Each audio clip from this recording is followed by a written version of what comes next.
Welcome to Long Tales, Short Tales. Today's story is... Does Anyone Really Know Anything? By Clayton R. Porter. While Charlie waited for Sam in the darkest corner of the bedroom, he reflected on an occupational predicament. A week into his assignment at the townhouse, having already found the lowest of lows in life by dying, as a ghost, Charlie faced a new level of failure when unable to scare Sam even the slightest. "It is not unprecedented," said the society officer who represented the ghost community and appeared in the attic unannounced. The ghost official went on to express how the situation, though did seem peculiar, since Charlie very much looked scary. Charlie died with a quarter of his body in shreds, caught up in a large industrial machine designed to break apart steel. While the machine was working towards it, this wasn't what killed him. Deep scratch marks from fingernails on his throat and eyes swollen, all from shellfish in a mac and cheese dish his coworker brought. The deathly allergic reaction causing him to scrape for air and run for an EpiPen, while in the act of doing so, this was not what killed him. Rocking back and forth the entire building, what caused Charlie to trip into the shredding machine was a significant earthquake, 8.8. Debris fell from the ceiling. One large beam in particular landed on top of Charlie's head, crushing his skull and indeed killing him. Considering these three assaults, as a ghost, Charlie was scary looking. The society officer gave a long speech about how appearance will only get you so far. There was haunting craft and method to consider. The speech concluded with the point that if there was no haunting whatsoever, a ghost was just a ghost. While a bit divided, most of the ghost community felt that this didn't feel right. We all have responsibilities, and tomorrow night is your last chance to fulfill them. Having a natural distrust for authority and a skepticism of best practice, Charlie was annoyed because he felt that previously the officer probably only used his looks to haunt the living. The officer himself looked rather scary. Having died a long time ago, he had no legs below the knee. Both were severed right off when a donkey-drawn cart tipped over and fell onto him.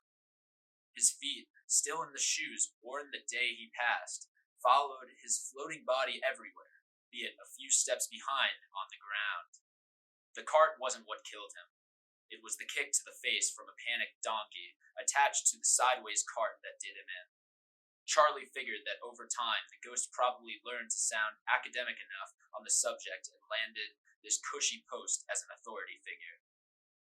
Charlie asked the officer, what would happen if he again was unable to scare Sam?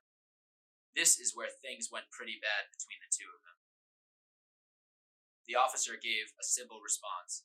You'll be cast out into a multi-dimensional nothingness, to which Charlie asked what that was exactly. The officer paused and said he didn't feel like any detail was needed. He asked Charlie to agree with him that the name alone sounded scary enough. No, Charlie shot back. If you can't tell me what it is, then it doesn't sound that scary. Their conversation went back and forth, with the officer eventually sharing the few facts he knew about the nothingness, which Charlie belittled, asking, how bad can it really be? The officer began to speculate beyond what he knew on how bad it really could be.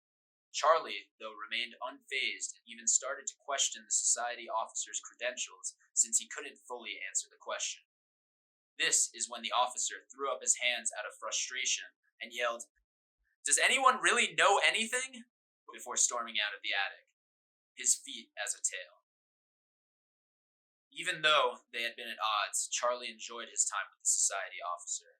Since becoming a ghost, his days were less social and he was always cold. His only other interaction with another soul, living or not, had been his failed attempts to scare Sam. Standing in their kitchen, he delivered a frightening speech. The crux of it was eating Sam's soul to the living young man. Sam stared back at the ghost with a goofy look on his face. It remained unchanged and never turned to fear. Instead, he started to laugh at Charlie while rummaging through the refrigerator, stopping only after he found one of those cocktails in a can and took a long sip. Sam burped, grabbed a bag of chips, and stumbled into the wall as he turned back to the living room.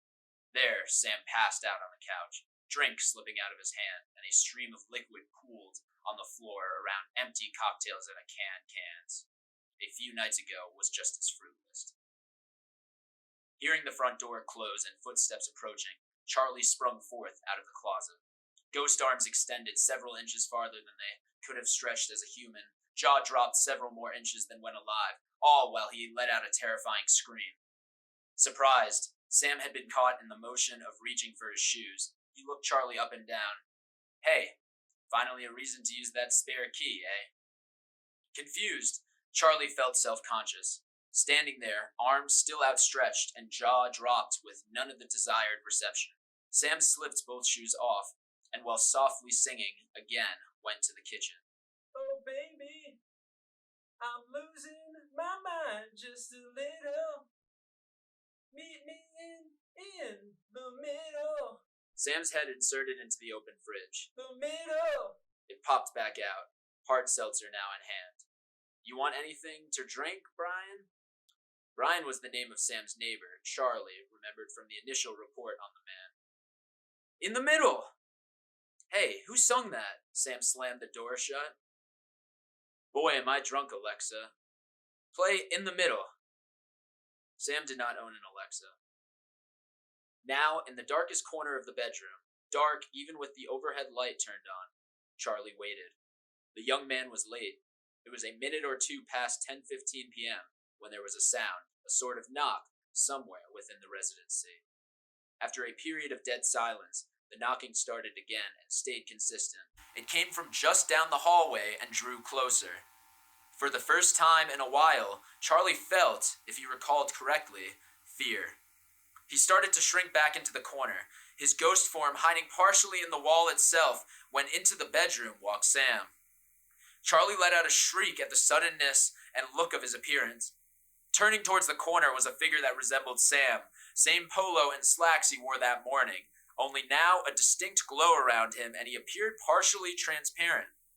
His body was battered with cuts on both arms and his shoulder misaligned. His face looked like a cast iron skillet had been swung against it. It weird, right? Like, it feels weird, but at the same time, feel nothing at all? You two thinking idea to have a scotch and then wine at dinner, then two more scotch? Drive home in that tree on Jasmine Street? Oh yeah, the big one? You two think he was gonna move out of the way? It took a moment, but the reality of what had happened that night finally broke in Charlie's mind. We could watch TV still, right? Watch Die Hard? Just feels right. Sam floated down the hall, in his hand a beer bottle that occasionally bumped against the wall. Charlie followed not too far behind. In the living room, Sam batted at a remote on the coffee table. He was still learning how, as a ghost, to interact with physical objects. Welcome to the party, buddy! Or is it pal? I think it's pal. Yeah, it's pal. Charlie watched while wondering what exactly the society officer would have to say about this development. He was now more concerned about the multidimensional nothingness. Charlie tried to remember all that was mentioned about the place. Not being able to remember much, he wished he had been less of a jerk and paid more attention. Thank you for listening to Long Tales, Short Tales. Today's story, Does Anyone Really Know Anything?, was written by Clayton R. Porter and read by Jordan Freed.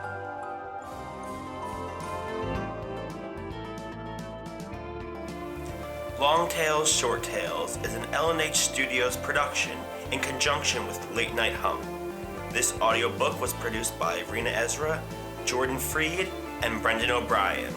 To find more projects by LNH Studios and upcoming shows, please visit latenighthump.com or follow us at Late Night Hump on all social media platforms.